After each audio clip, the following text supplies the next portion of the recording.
贵客请稍后。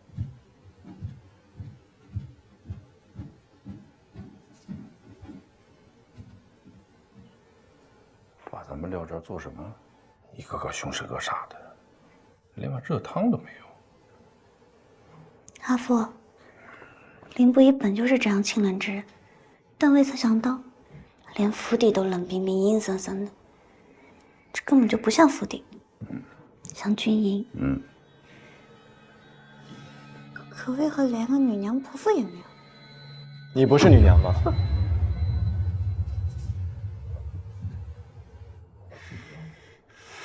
吓我一大跳。有你一个便够了。林将军有伤在身，怎地还特意迎将出来呀？快坐下歇歇。总是卧床休息，难免烦闷，所以出来透气。不知程将军，您来做什么？啊，林将军搭救了吾女的性命，理当登门拜谢啊！哈哈哈哈。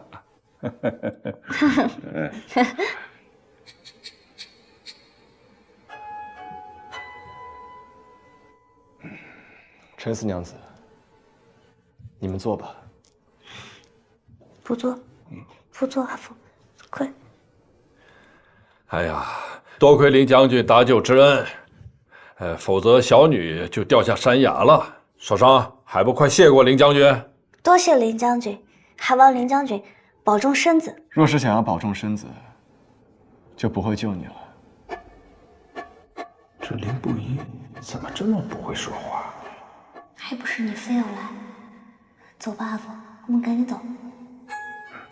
走。林将军既有伤在身，当多加休息。我们母女就不打扰了。父女。阿父识罪了。令我一夫人备下谢礼，已命人送于院中。告辞。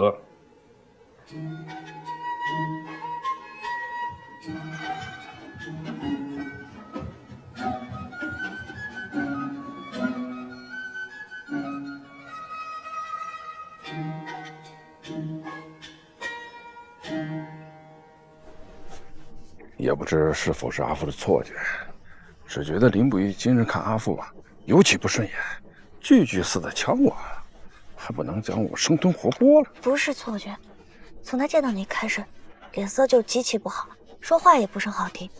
阿凤，你是何时得罪他了？街道是文人相亲，谁知武人也相亲，只怪阿父啊，为人太过优秀，连他都嫉妒。我明白。阿凤，我们快些回去，否则我腿都软了。程娘子、程将军，请留步。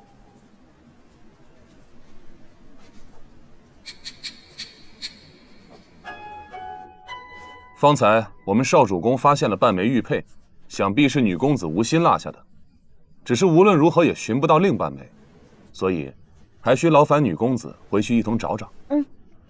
这就去找。哎。听闻程将军力大无穷，在军中可以以一敌十，吾等还想向程将军讨教一番。良卿小将军，家中还有琐事要办，改日。娘娘啊，你照顾好你自己啊！你行的。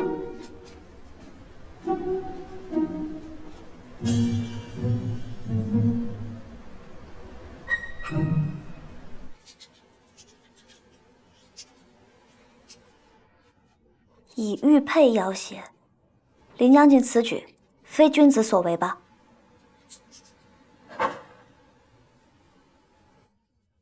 你就这么怕见我吗？来探个病，还要带着阿父来壮胆。我为你牵扯旧患，你竟连来探个病都不情愿。林将军的伤还痛吗？你只问我痛不痛，不问我是否有碍于弓马吗？不痛便好，能不能上马拉弓，这有什么要紧的？那日在华县，也只有你问我是否会痛。你当真有些许特别。少主公，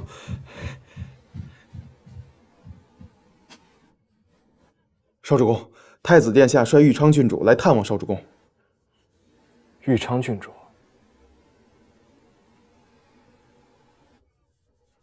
他来我们府上做什么？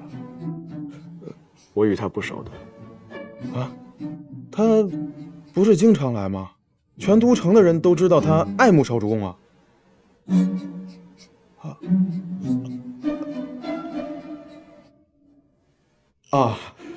他也不是经常来。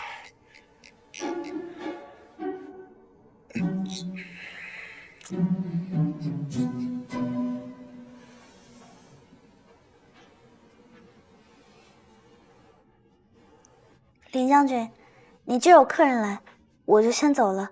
我的玉佩。太子殿下到。子胜，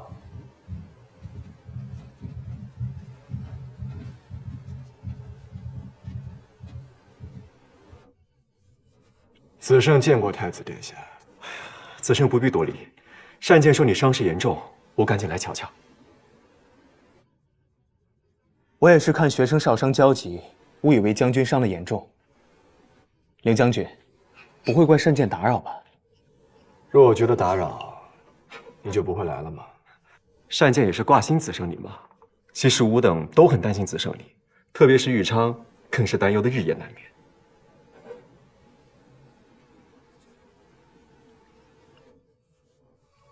这位女娘是曲灵豪陈氏之女陈少商，见过殿下。她就是之前与娄家退亲的那位程四娘子。少商妹妹，你被退亲时，我日日为你忧虑，如今来探病，怕不是心中另有盘算了吧？今日来见林将军，是为答谢救命之恩。你若不信，大可问林将军。没错，我是为他而杀。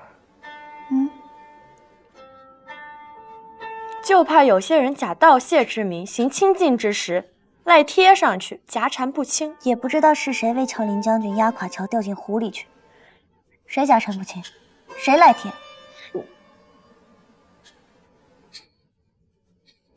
今日是我请陈娘子来府上的，有何不妥吗？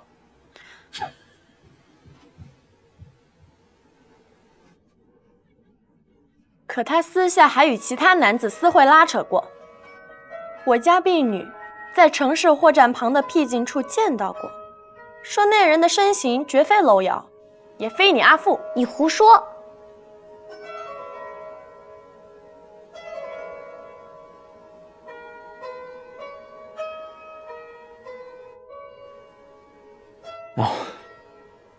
王娘子，那位男子应是在下。那日程三娘子也在，不过有事不曾跟来。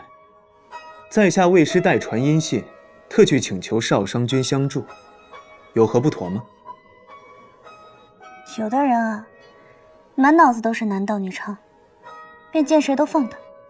我与袁公子，若是有半点见不得人之事，我出门就被马车撞死。林将军，保重身子，我走了。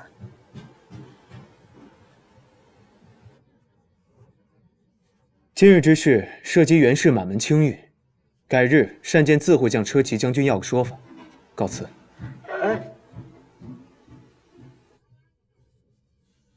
王娘子在我的府邸上侮辱我的贵客，是打算从今往后都与我作对了吗？哎呀，子胜，这不过是场误会。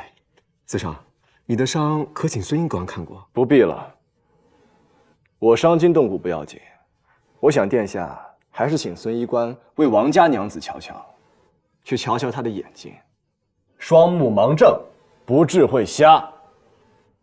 来人，送客。你们，哎呀，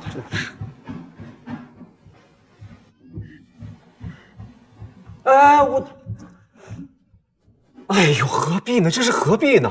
都是亲眷，不要动怒嘛。你，子胜，我，哎呀，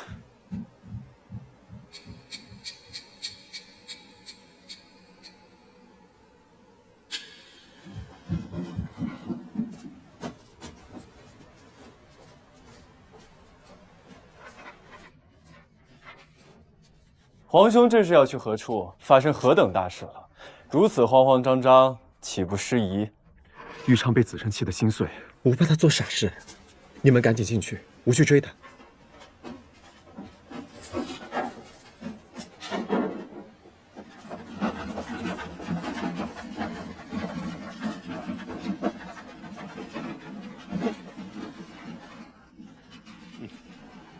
第一长子又如何？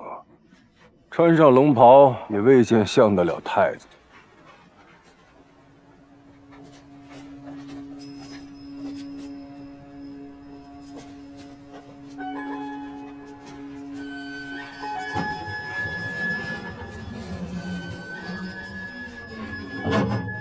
三皇子，少主公刚歇下，请容我这就去通禀。他既歇下，我等就不进去了。舅父寻了一些上好的药材，劳烦炖给子胜服用吧。是。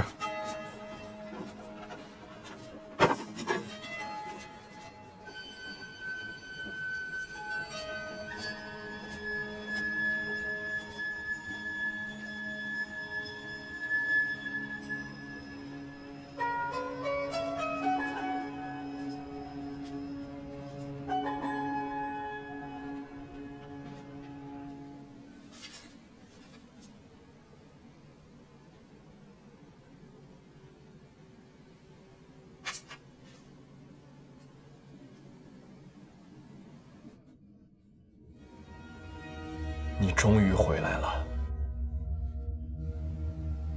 迟了15年。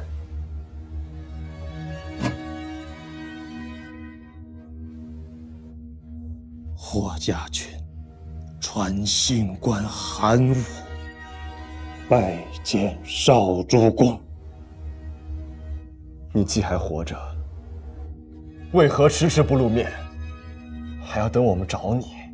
你可知霍家军逃兵，该当何罪？属下当然知晓。凌将军欲如何发落属下，属下无不从命。属下非有意劳烦凌将军找寻，只是当年孤城城破，属下得以苟活，曾有意联络旧日同袍，到都城向圣上禀明全部。可属下一旦泄露身份，联络同袍便遭到劫杀，只得隐姓埋名，混迹市井，直至前日被梁九小将军发现。凌将军安然无虞呀！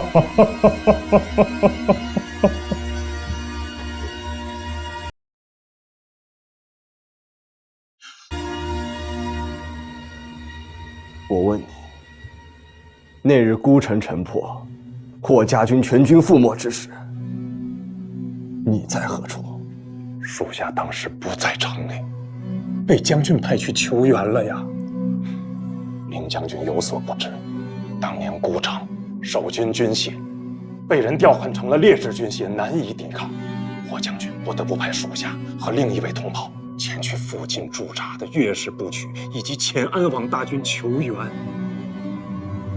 可谁成想，援军未到，孤城已破。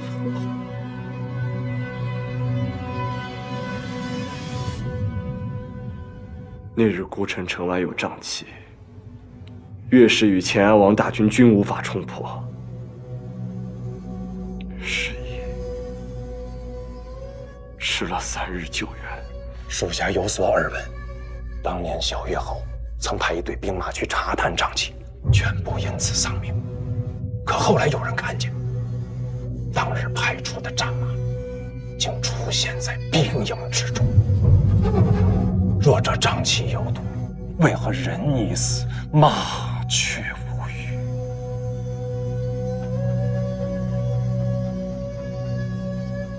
你的意思是，这瘴气有毒是假？尚不能断，只是属下觉得蹊跷。还有一事更为蹊跷，待瘴气消散，军中医士前去林中验尸上报，然不知为何，事后这些医士悉数失踪。凌将军，属下想查探这些一事，若有人尚在人世，可查得线索。准。谢少主公。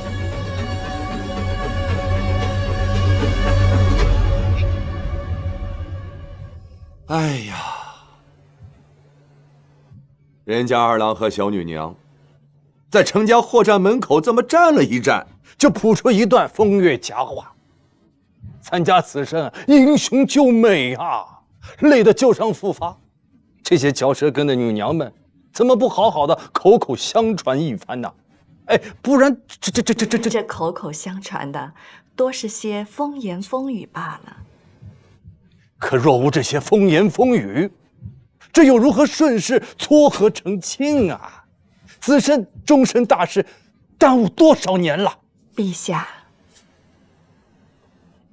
子胜一直是有主见的，陛下不用担心。倒是咱们的五公主，整日念叨着要学子胜不成家，想要自由自在的。荒唐！小郎君尚可先立业再成家，一个小女娘拖拖拉拉不嫁人，上了岁数，外面的传言要多难听有多难听啊！是啊，别的不说，就说这程家的娘子，明明是为了成全忠义，才向娄氏退亲，尚被人嚼舌。如果小五不嫁人不成亲，那世人的谤言又该是如何的？证明她快快嫁人也是为她好嘛。可惜子女多数不知父母良苦之心啊。唉，这世间非言谤语，对女人总是更苛责些。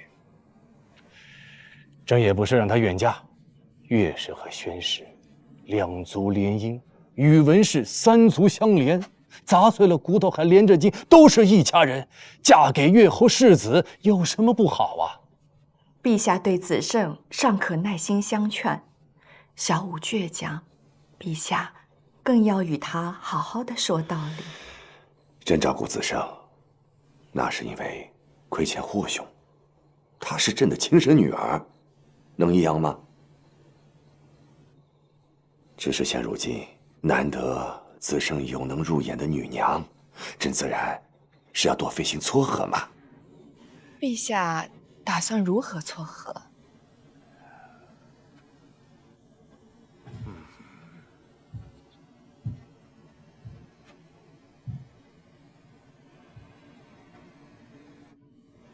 朕要选程家娘子入宫觐见。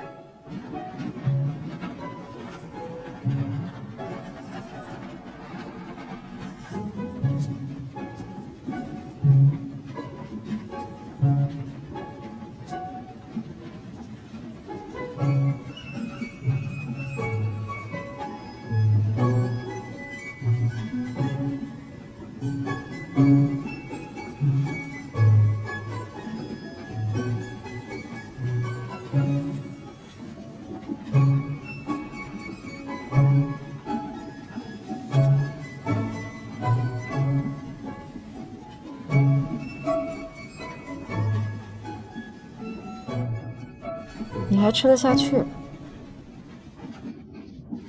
一大早手忙脚乱的奉诏入宫，早上也没来得及吃，为何吃不下去？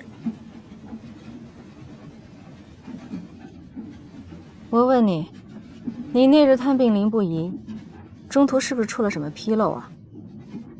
不曾出什么纰漏啊。阿父不也在吗？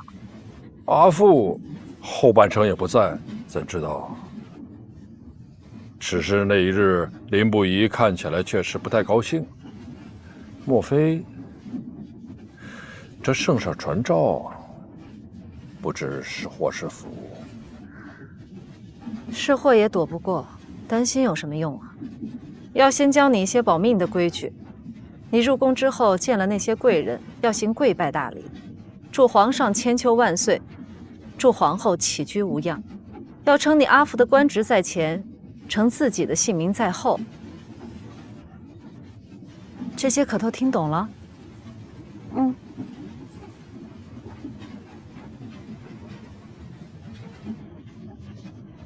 现在教这些我也学不会，早干嘛去了？完了。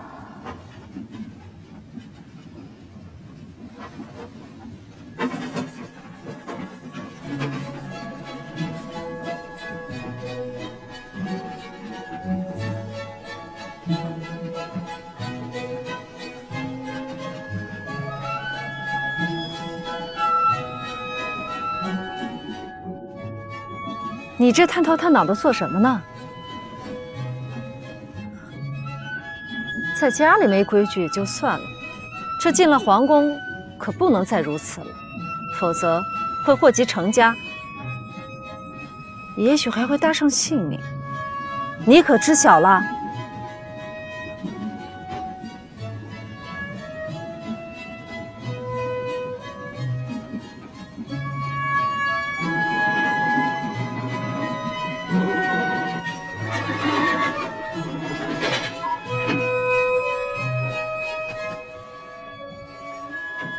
下车了。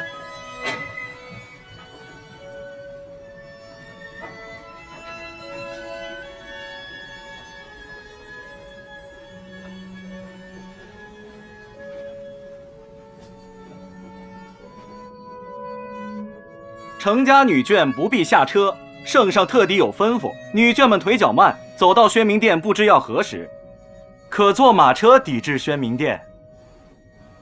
这样更好。啊，坐马车直抵？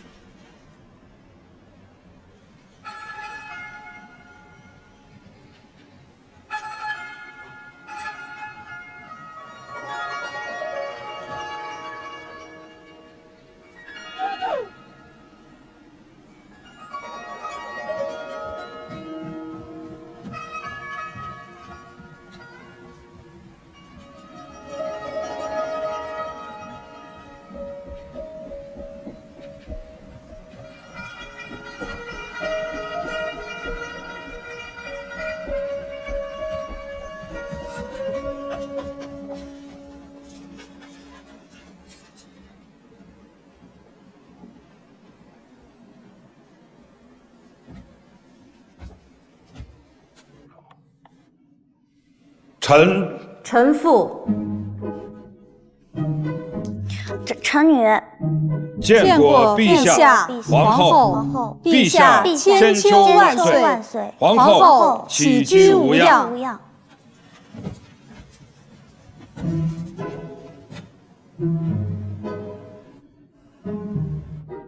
免礼，赐座。谢陛下。谢陛下。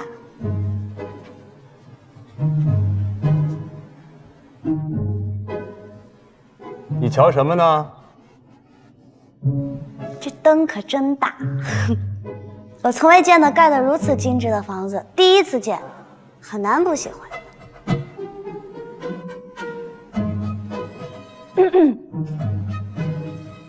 坐下。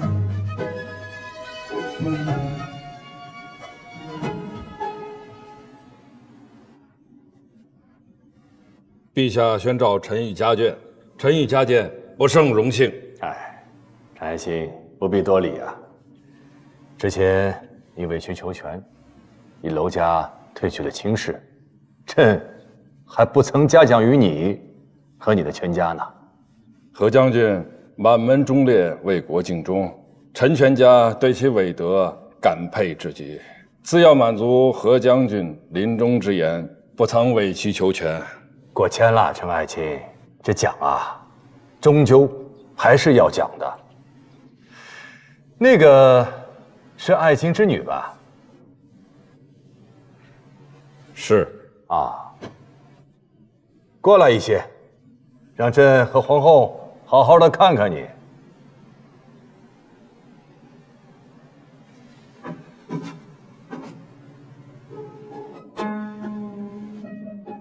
哎，让你坐近一些，离得那么远，如何说话呀？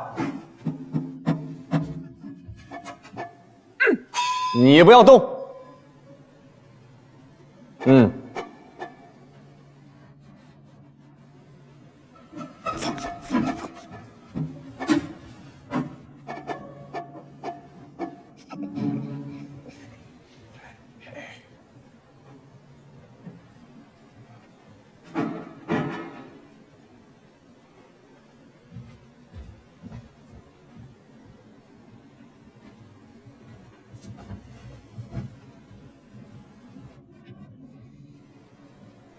陈家娘子，你闺名是？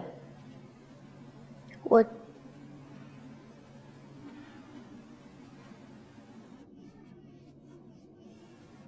程女叫陈少商，曲意琴弦。少商贤。少商，倒是个好名字。今年齿龄几何？我已经过了及笄好几个月了。朕问你，你与娄世子退亲，你这心中可有难受啊？回禀陛下，难受自是难受，不过我家不曾想毁约，只是知道此事不得不为。此话怎讲？小女子在书中看到过这样一句话：天地不仁，以万物为刍狗。数月前，我在家书上任的华县看到兵祸后民众的惨象，所以小女就想，正是因为天地无情，冷漠看待世间，所以我们生而为人，更应该仁义为怀，互助互勉才是。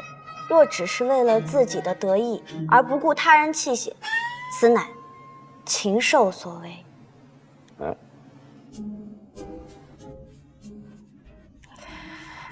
你可知这句是哪位圣贤说的？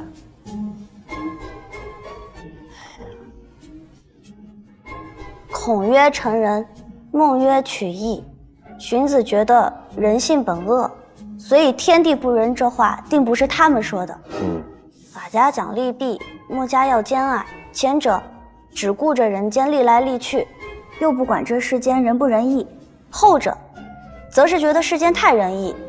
既是如此仁义，人们更应该珍爱彼此，所以此话也应该不是他们所讲。最后一个就是道家老庄，所以此话定是老子所说。为何不是庄子？因为阿母让我看的庄子书卷我不曾看，不知道里面写了什么。你倒是猜对了，但这意思却不对。天地不仁，以万物为刍狗，不是把万物当成猪狗冷漠无情之意，而是说天地对待万事万物都是一样的，一切顺其自然。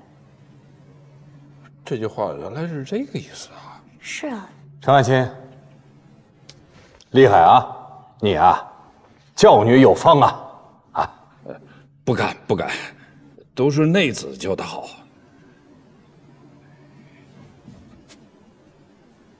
陛下，因常年在外征战，10余年未曾归家，妾与将军教女无方，还望陛下不要见笑。少商，你父母为了国事耽误了你的学业，余见你甚是聪慧，陈将军和陈夫人只需略花心思，定能把你教好。多谢皇后夸赞。皇后，你长得好美啊！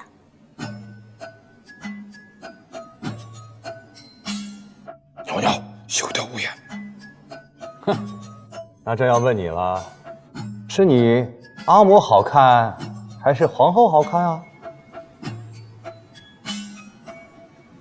皇后好看。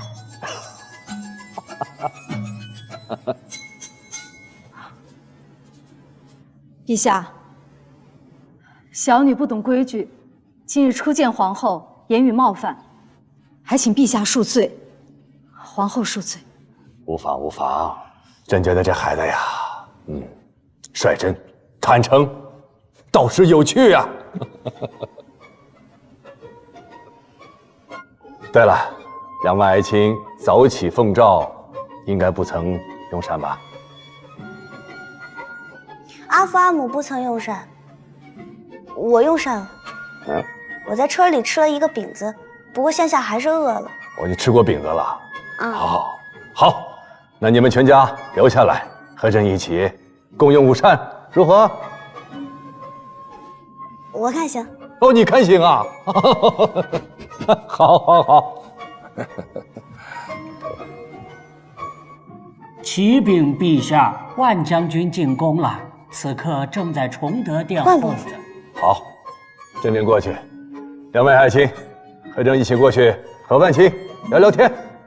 是。翟敖带程家娘子去长秋宫偏殿稍事休息，晚些咱们再小聚家宴。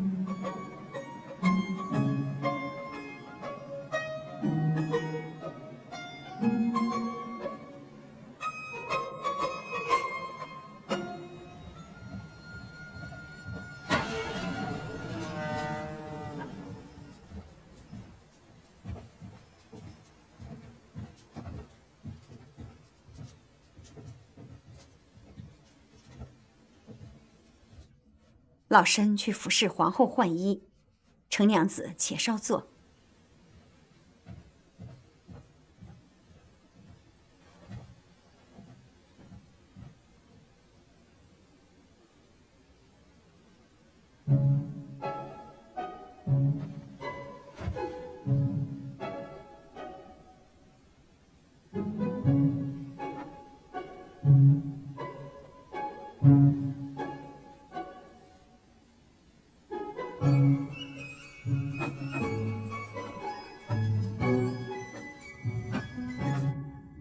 竟然是榆木做的，好生节俭。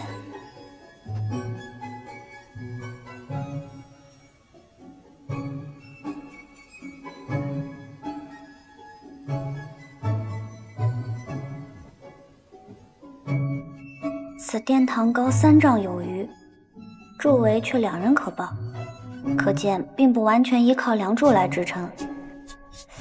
这倒是与寻常百姓家的屋舍不同，也不知道是用了什么妙法建起来的。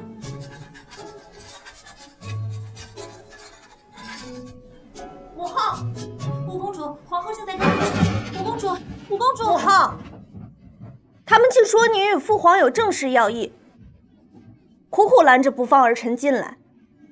你父皇本就有正事，余还能骗你不成？你身为公主，出身帝王家，自幼熟读宫规，怎能进宫恣意喧哗？若被你父皇听去，又要重重罚你。父皇就是偏心，儿臣这公主还不如寻常人家女娘自在。你自出生就锦衣玉食，你父皇何曾亏待过你？锦衣玉食就不是亏待吗？母后也不缺吃穿啊，为何还整日愁眉不展的？还不是因为父皇眼中只有月衡和他生的儿女，朝内朝外何人不知，他月衡才是真皇后。放肆！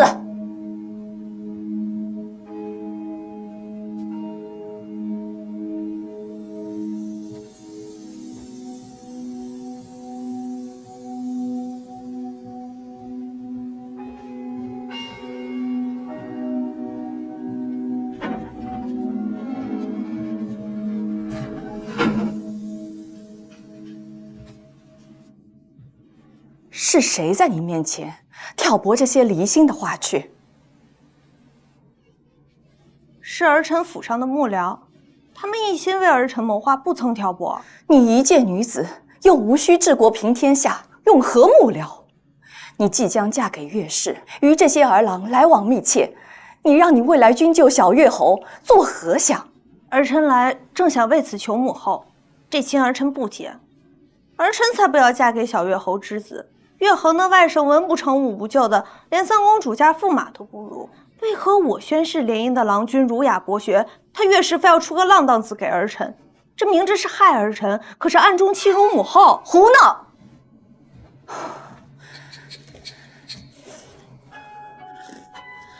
三公主曾心悦子胜，可在你父皇赐婚后，依旧心甘情愿嫁入宣室，你又为何不可？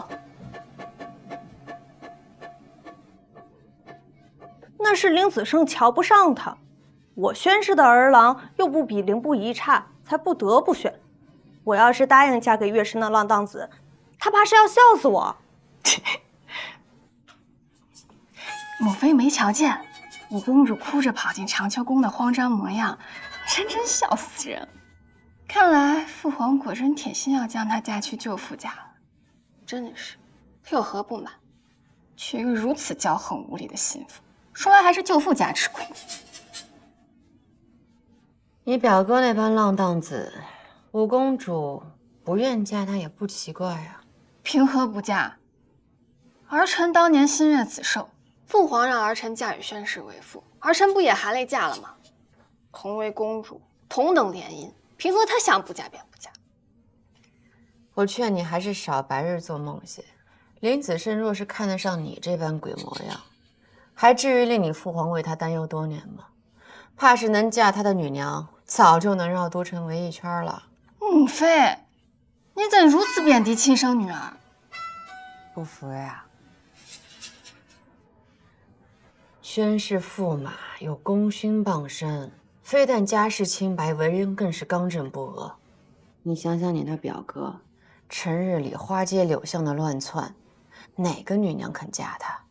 若是让你跟小五换个郎婿，你乐意吗？那小五满腹幕僚呢，日日凑在一处，假称商议国事，实则背地里做甚，谁又知道？小五不乐意，不过是因为瞧不上岳氏。你少在这儿煽风点火。你自小在你舅父家长大，他定是没少在你面前挑唆长秋宫跟我岳氏的恩怨。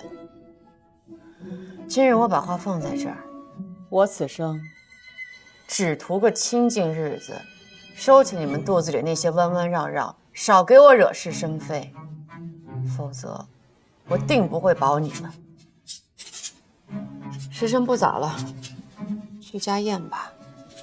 母妃不去。我最烦那些无趣的宫宴，又不是个个都熟，何必在一起假装热闹？那母妃就让他们长秋宫出风头。我愿把风头送给谁就送给谁，你不服？我不服。若说男大当婚，女大当嫁，那林子胜至今也未成亲啊，为何父皇纵容他逍遥自在？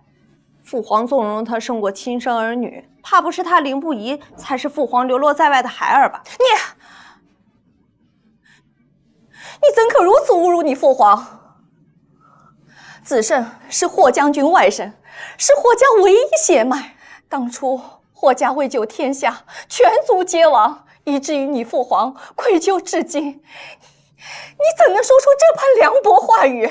霍冲不过是林子胜舅父而已，死的人再多，也只不过是母族而已。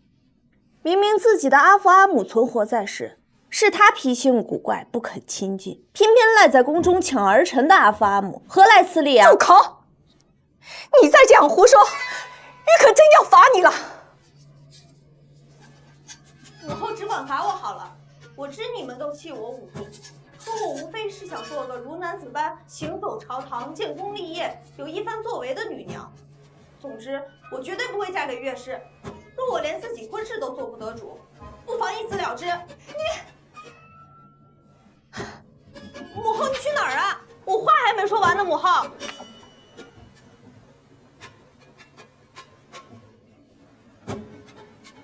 母后，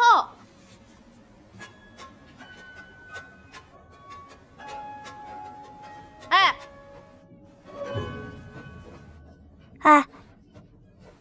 哪儿来的贱婢，竟敢偷听？我不曾偷听，是你嗓门太大，我不想听也得听。大胆，敢在长秋宫中放肆！来人，将这个不知尊卑的贱婢拖下去杖责。是。五公主留人。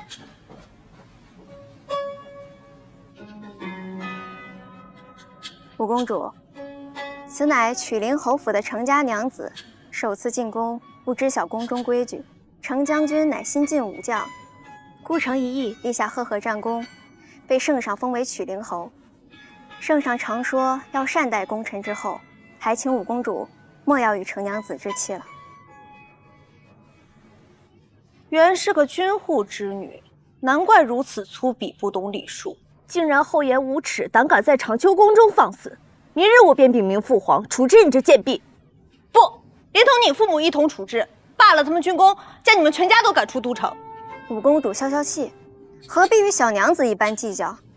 圣上命奴婢带程娘子前往家宴处，若五公主不解气，再骂几句也可。只是耽误了时辰，就怕圣上怪罪。又拿父皇压我，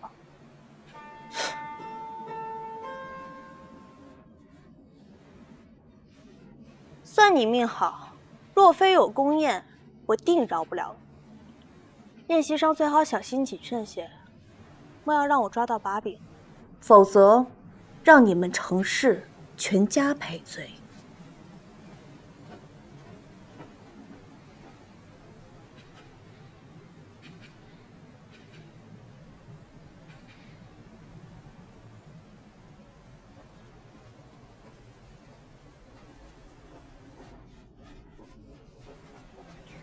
方才多谢这位阿紫了，这宫中贵人们发起火来，真是吓人。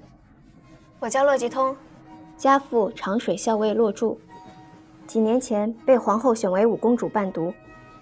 少商妹妹叫我一声季通阿紫就好。好，季通阿紫。圣上跟皇后都和善可亲，为何偏偏这个五公主如此跋扈？她乃圣上妖女，天下初定后所生，幼时不及兄姐吃苦。长大后又锦衣玉食，自然养得娇惯些。但宫规森严，你我不可多加妄议宫中贵人，小心为家族惹来天大祸事。多谢季通阿紫提点，不过幸好，我今后不会经常来宫里。哼，程娘子，随我来。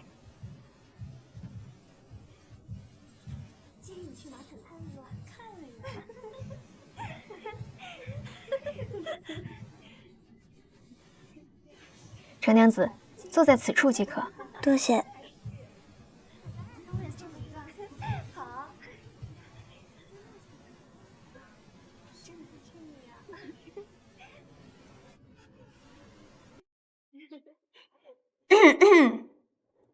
真是何人都有资格入宫宴了。这宫中处处需按尊卑序位来坐，少商妹妹地位卑微，自然要坐在末席了。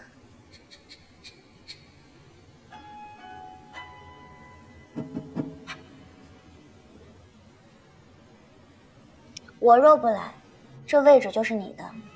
你看你那样，还好意思说我？你敢讥笑于我？真是聒噪！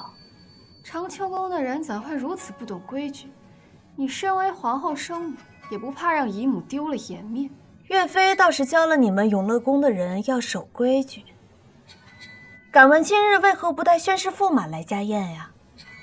是三子与宣誓驸马又起了争执，还是因为今日子胜会来，三子把宣誓驸马留在府中了？五妹，与其操心他人夫妇房中事，还不如思虑你那一屋子面首如何处置啊！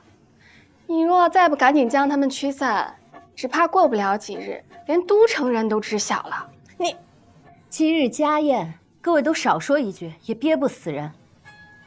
若还压不住，待会儿父皇母后来了，你们大可把现在的话当他们面说，看看臊不臊得慌。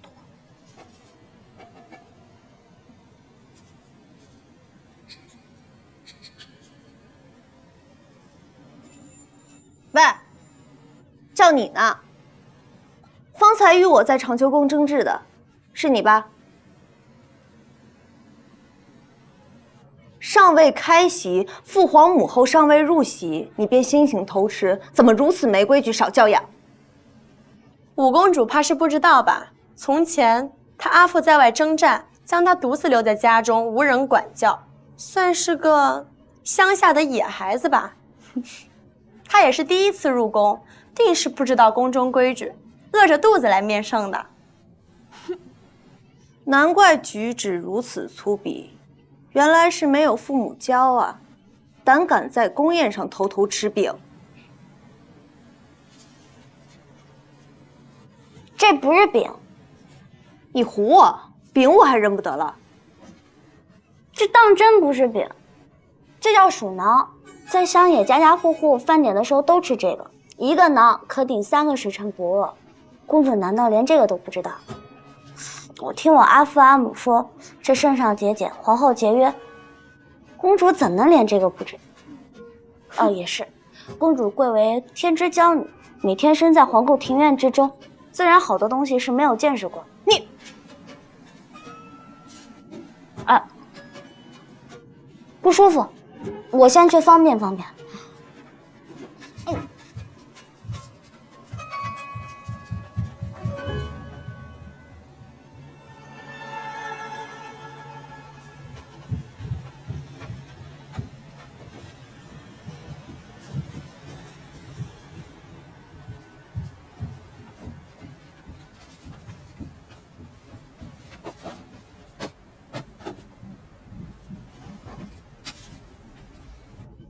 程小娘子嘴巴挺了得，倒叫我看看这脚上功夫如何呀？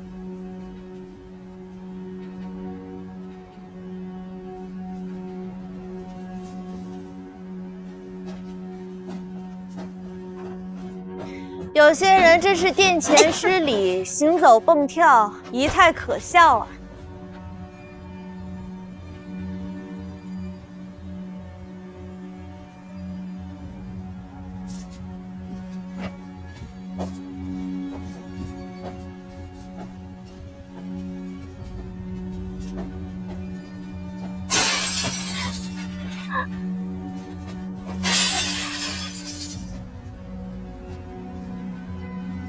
哼。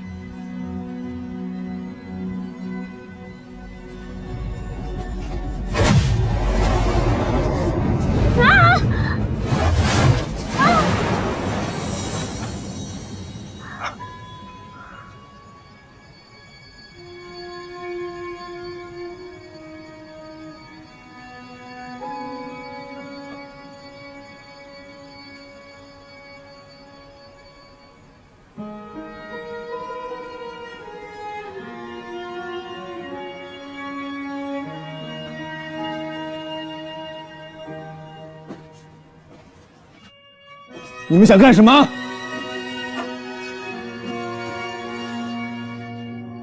我道是谁？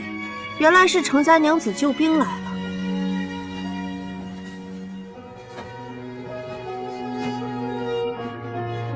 林将军，我自己坐好。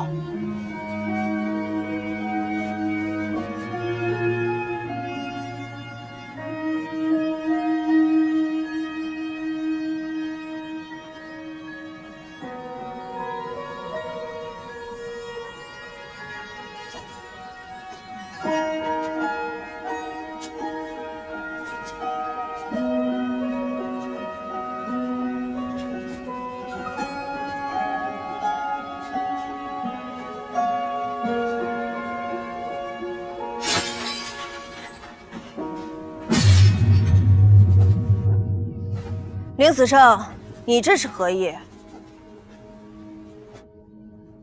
早听闻圣上已为五公主觅得了岳氏驸马，驸马人品风流，乃是旷世少见之人，与五公主甚是般配。子胜在此先行恭喜了。你敢笑话我？子胜，三公主与宣侯世子成婚时，臣人在外征战，未能及时恭贺，在此道一声迟来的恭喜。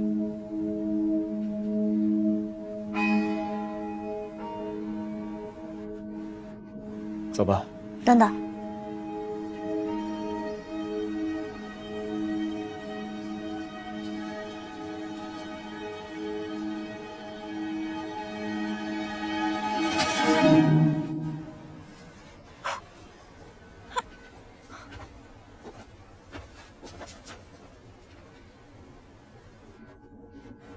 你这个小贱婢！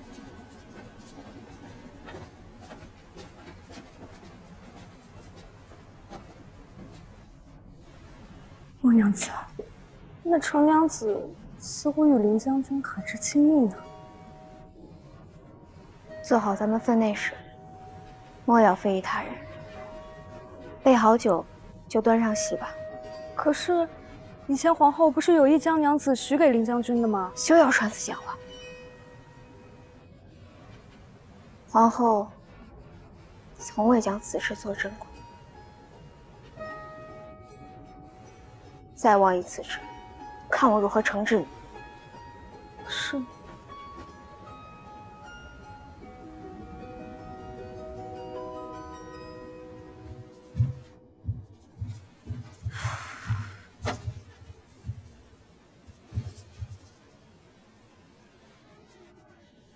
林将军这是作何？为何不放手？拉来扯去的只会更难看。你难道想我们在宫中被人看笑话吗？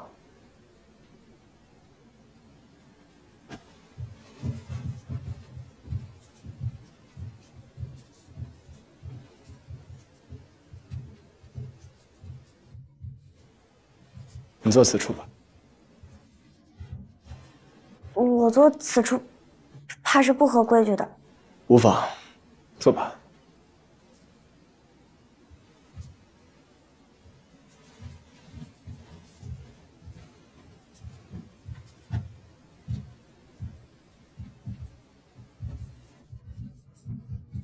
如今宫里行事愈发不讲规矩了，连一个小女娘都可以坐在皇兄身侧。皇兄，你真是好脾性啊！三弟莫要吓着人家，这是家宴，本就不必太过拘束礼法。再者，是子胜带他坐在这儿的。皇兄此言差矣，以小亏大，治家稳而无章，何以治国？窈窕淑女，君子好逑。既坐在此处，总要通明吧？哦，我叫陈少商。哦，你便是那个刚与娄氏退婚的程四娘子啊！哎呀，容貌甚好啊！我若纳了你，你我便是家人，家人坐在此处，便不算坏了规矩。两位皇兄，是吧？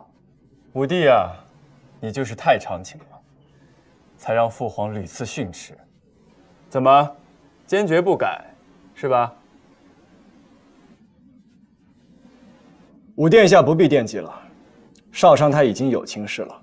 哎，子胜欺娃，这满都城中何人不知城楼退亲之事？是啊，所以现在我可以娶她了。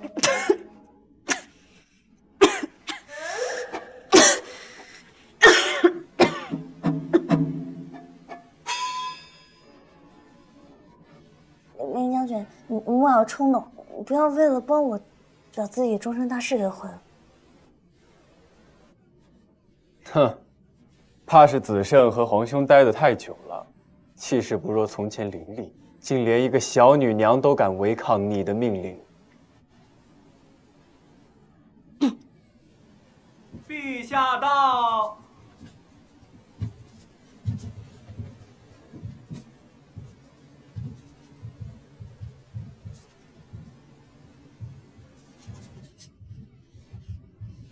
都在聊什么呢？这么高兴啊？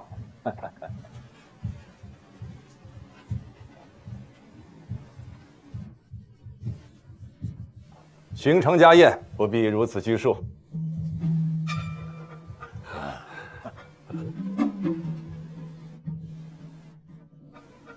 娘娘，你怎么坐这儿？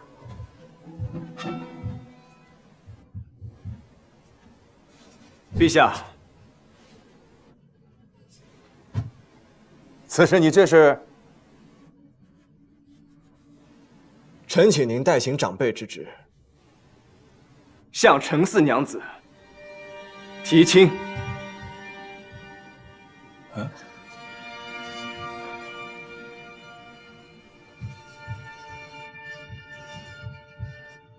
好，好，哎呀，好，这还以为这件事啊要拖许久呢。如此说来，那就是今天定下来啊。程爱卿，来。程爱卿，子胜10岁起呀，就养在朕的跟前，如亲子无异啊。今日朕暂代扶植，向爱卿你啊提亲。程爱卿，意下如何？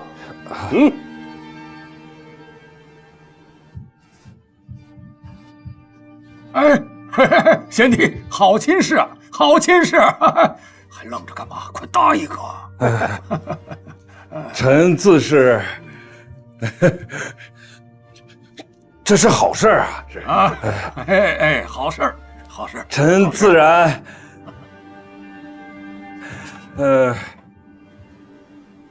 此亲不能接。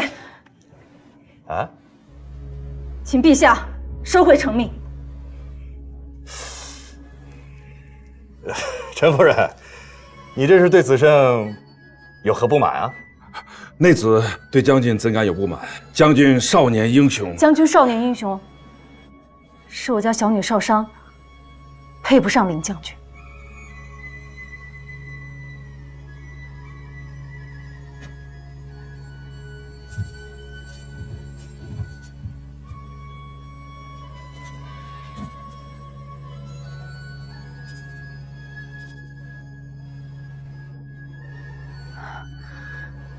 小女自幼缺乏管教，行事顽劣不堪。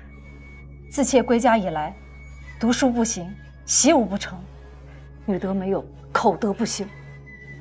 妾本欲严加管教，奈何他目无尊长，不服管教。妾怎敢对天颜有所欺瞒？若少商非我子女，如此心腹嫁我程氏，妾也绝计不会答应。若换作程氏其他女娘，能得到陛下垂爱照拂，我们程氏也深感荣耀。陛下，少商好勇斗狠，妾担心，若真嫁给林将军，日后会酿出大祸，连累程氏全家性命。陛下，这门亲事绝佳，只是少商他自己配不上。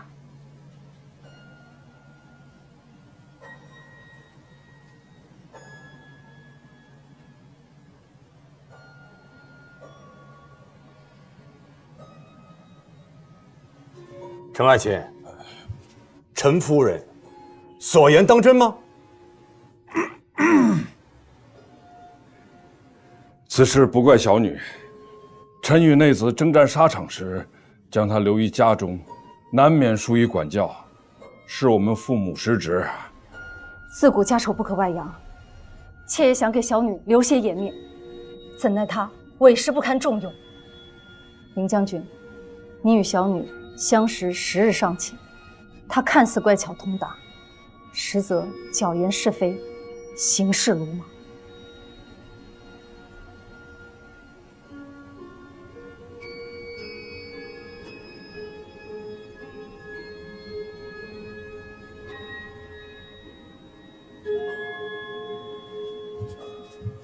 陈娘子，你认为你自己真的如你母亲所说那般，如此不堪吗？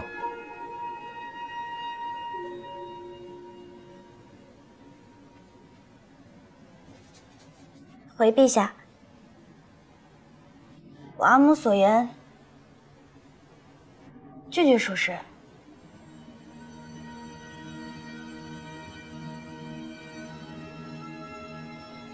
臣女这般品行，连自己阿母都瞧不上的人，如何配得了天人之资的林将军？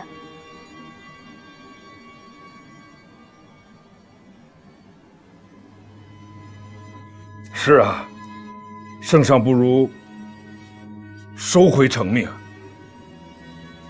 你说什么？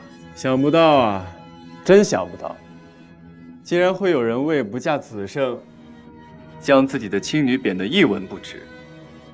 在我的印象里面，全都城的女娘都争着抢着要嫁给子胜，可偏偏程家为拒婚不惜违抗皇命。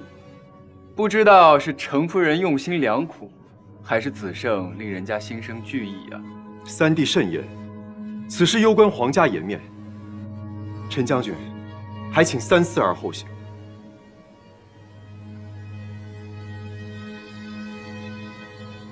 那个，要是不嫁凌不疑的话，嫁我也行啊。这个程娘子与我倒是挺配的，她粗鄙不堪，我放浪不羁，我俩才应该是一对儿。说什么呢？混账东西！有你说话的份吗？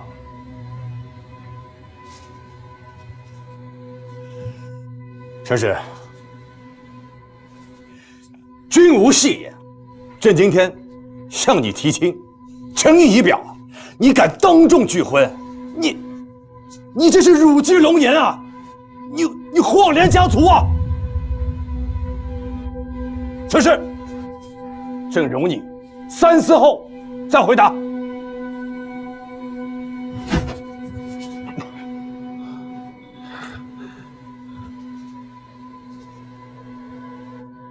臣违背圣意，罪该万死。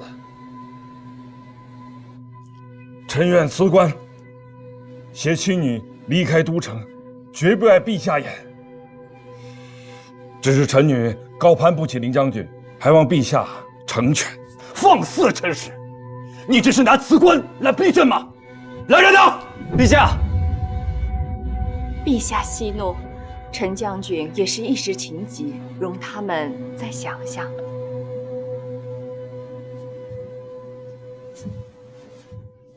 陛下，陛下，林将军文韬武略，武艺不强，少壮时就立下赫赫战功，是全都城小女娘们日思夜梦都想驾驭的郎婿。只是臣女自知，这般的林将军，臣女是匹配不上的。之前在华县，林将军为救我，险事一避；后来在屠高山，又为救我，旧伤复发。他对我恩重如山，只是今日突然提出要求娶，真当是令臣女还有家人有些措手不及。但有一件事，我阿母做得对，便就是如实相告。臣女的确是如阿母所说那般，粗鄙不堪，又经常惹是生非，不懂得体谅父母，更不会顺从郎婿。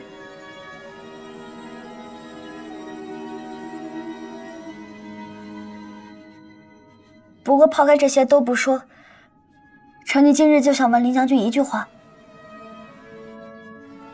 林将军，您日后寻得的心腹，自然是比我好个千百倍。我这人自幼倔强，不服从管教，更不会听你的话。这样的我，你还想娶吗？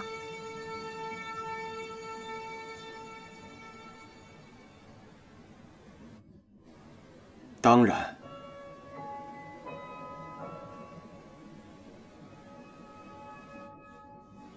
我从不知自己在你眼里原是这般的好，想必你也不知，在我眼里，你陈少商就是全都城最好的女娘。林将军，陈夫人，莫打断我说话。世人都说，娶妻当娶温柔贤淑之女。我看陈夫人杀伐果断，在战场上不输男子，可在战场下，您也跟陈将军伉俪情深。可见夫妻各有不同，并非皆为世人所想那般。少商或许不是所有人心中的乖巧女娘，但在我的心里，她就是这全都城、全天下最好的女娘。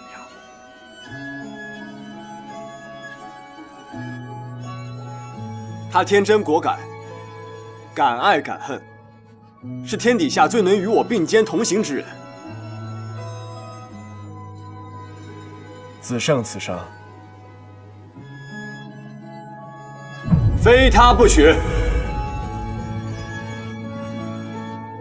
好，说得好。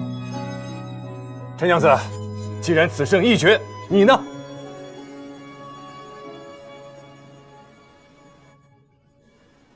你不用看他们，他们今天说了不算，今日由朕为你做主。纵然孝道再大，那也大不过天子圣意。你有什么心里话，只管说出来。朕倒是要看看谁还敢斗胆反驳。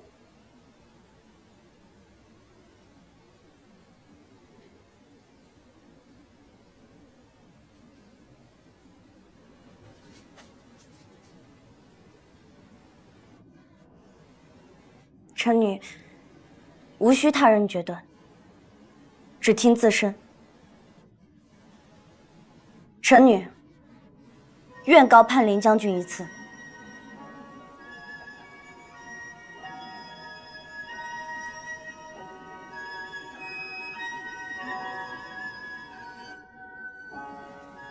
哎，哈哈，好！哎，陈娘子啊，这桩婚事可是你自己亲自应承的，一诺千金啊！日后谁要是再敢反复，朕定责不误。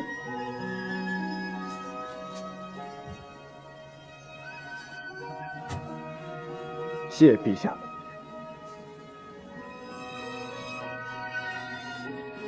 谢陛下恩典。好。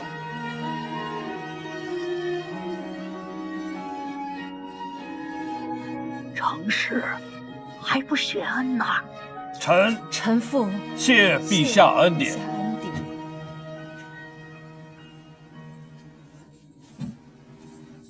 好了，行了，都起来吧。哎，来人！哎，又怎么了？陛下啊，是义昌郡主八成是听到林将军定亲了，昏过去了。看看这些小女娘，成何体统了？啊，席还没开呢，就喝多了。哎，我说呀，真该让她呀去成秋宫，好好的学习规矩。啊，是。子正，起来，快起来！今天真高兴，陪朕多喝几杯。哈哈，众爱卿一起同饮。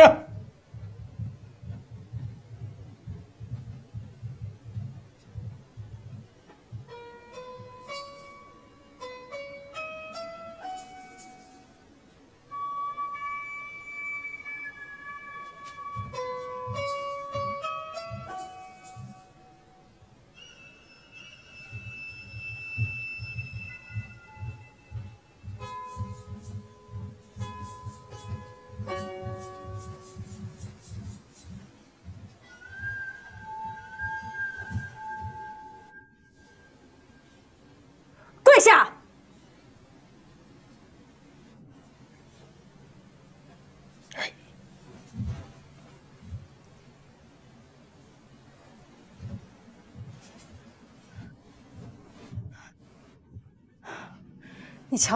你瞧瞧他这般模样。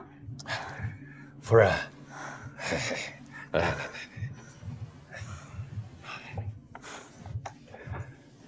今天太过惊吓，别说是他，我上一时回不过神来。他受惊吓，我看他今日威风得很啊，当众允婚，连圣威都丝毫不惧啊。进宫前，阿母嘱咐了许多道理规矩，可这规矩里没有一条是抗旨不遵。放肆！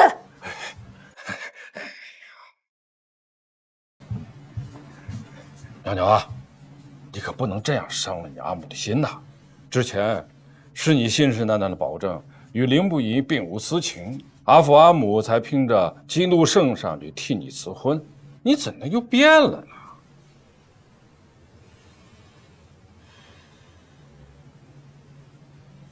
之前我要嫁与阿瑶，阿母就不满意，总在我面前提凌不疑。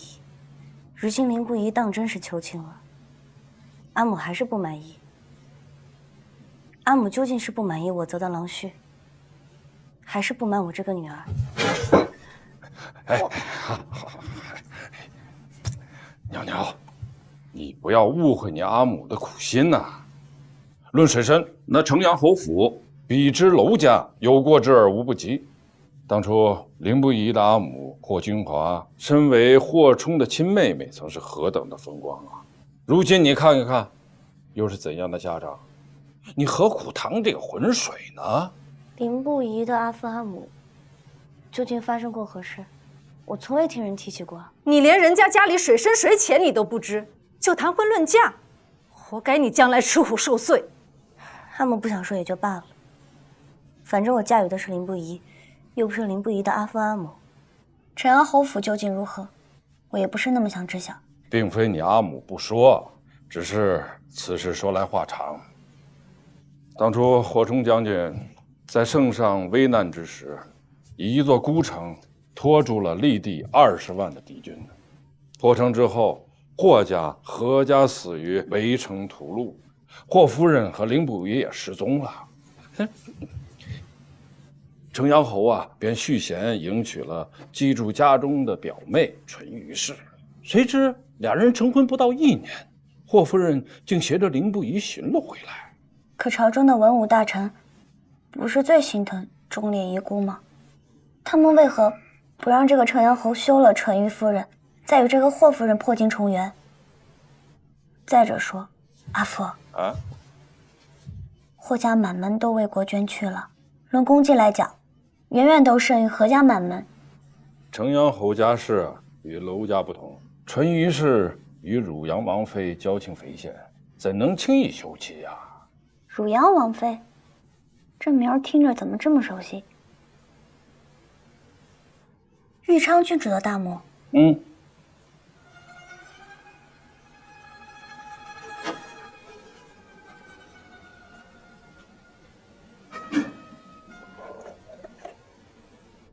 此乃妾身以真金为王妃锻铸的神像，置于屋中，可镇宅驱邪。你来瞧老身，便是有心了，何必次次带这般贵重礼物？再贵重的礼物，在王妃面前都不过俗物耳。这些年，若不是王妃照拂，就以子胜对我的误会，恐怕妾身早在府中难以立足了。还不是因那霍君华从中作梗，仗着兄长霍冲威望，整日对我们文史一族颐指气使。你就不同，你贤惠体贴，又体恤幼老。当年战乱我受伤，是你日夜不休照顾，我才捡回一条命来。终究是我对不住姐姐。什么叫对不住？全天下人都以为他死了，侯爷别娶，又何错之有？即便没死，他失踪2年，又遭逢兵荒马乱，那谁知路上是否失掉贞洁？你提出以他同为夫人，可那霍君华尤为不知足，还整日对你喊打喊杀。你腹中孩儿就是这样受惊吓才没的，到如今都没有子嗣。可那霍君华还整日装疯卖傻，挑拨你子胜的关系。待豫昌嫁为子胜，我定让豫昌多劝服他。大母，如今全城的人都在看我的笑话，你可要为我做主啊！大母，别拦着我！郡主，郡主，别怪李裴大夫，以后卿等才笑过于杀。哎呦，我的心肝儿！你这是在闹什么？大母，全都城人都知道我心悦灵不一，可他近日去曹州向程四娘子提亲，我究竟哪里比不过程四娘子？我哪里比不过她？竟让她如此羞辱！谁是程四娘子？竟也配跟你比？哎呀，就是之前在府上与王娘子打架，后来又与娄家定亲的那个程娘子呀。大母，如今子胜要娶她，让我被全都城人笑话。郡主请安心，那个程娘子败德损行，我与侯爷都不喜欢她，这亲事肯定成不了。我这就去找侯爷，让他寻子胜好好谈谈。哎呦，快起来啊！来，看我孩子委屈的，不哭啊，不哭不哭。什么程娘子？我与你阿母都觉得城阳侯府是虎穴龙潭，所以才拼此拒婚。娘娘，或许你觉得阿父阿母的言辞刺耳，但我们的确都是为你好。娘娘，淳于是不好相与，只是其一。更令我与你阿父担心的是那个林不疑。林不疑可不比娄瑶，心性坚定，想好的事情他一定是要做的。偏偏是你，也是如此的执拗。2个这么硬的人，能够结为夫妻吗？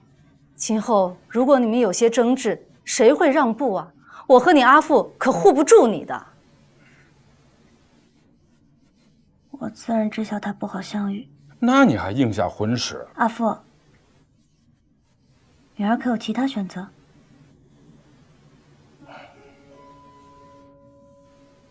今日阿母当着所有人的面贬低我，你们可有瞧见，平日里耻笑我粗鄙不堪的那群女娘，是如何的神情？阿母一心就想拒绝林不疑这个棘手的女婿，恨不得把我踏入尘埃，贬得一文不值。可我也有自尊，也有骄傲，也想抬头做人。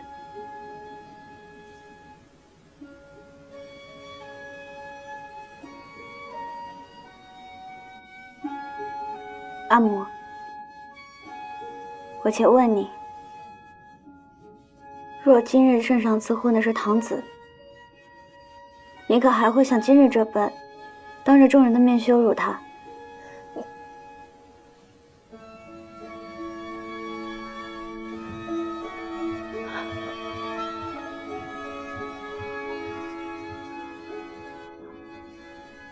若是泱泱，我根本无需这般操心。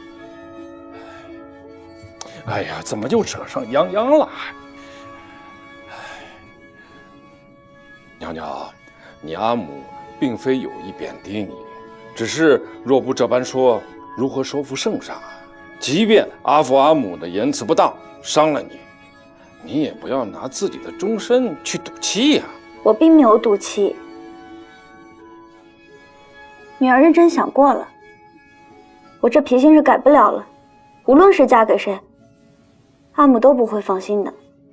既如此，不如早早嫁人，阿母也能早些安心。你可知世道艰难，女娘若是嫁错郎，便是一生的不幸。嫁错人一生遗憾，只是我一个人的不幸，也好过抗旨不遵，满门遭殃。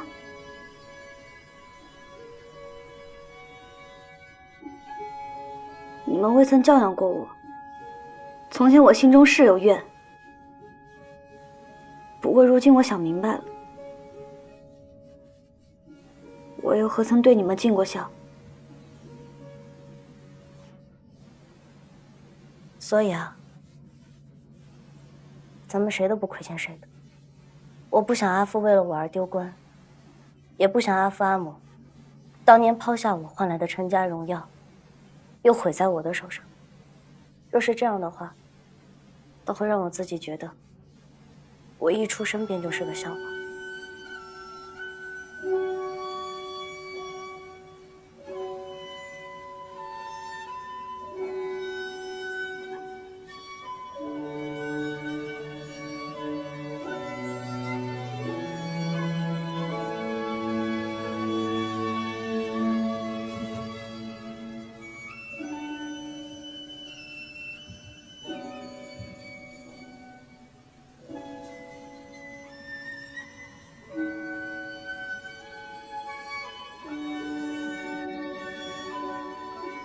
阿父阿母，这门亲事是女儿自己定下的，落子无悔。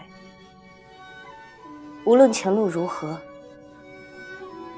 女儿一人承担，绝不祸累家族。好，好，阿母不阻你的前程。你要想嫁给那林不疑，阿母成全你。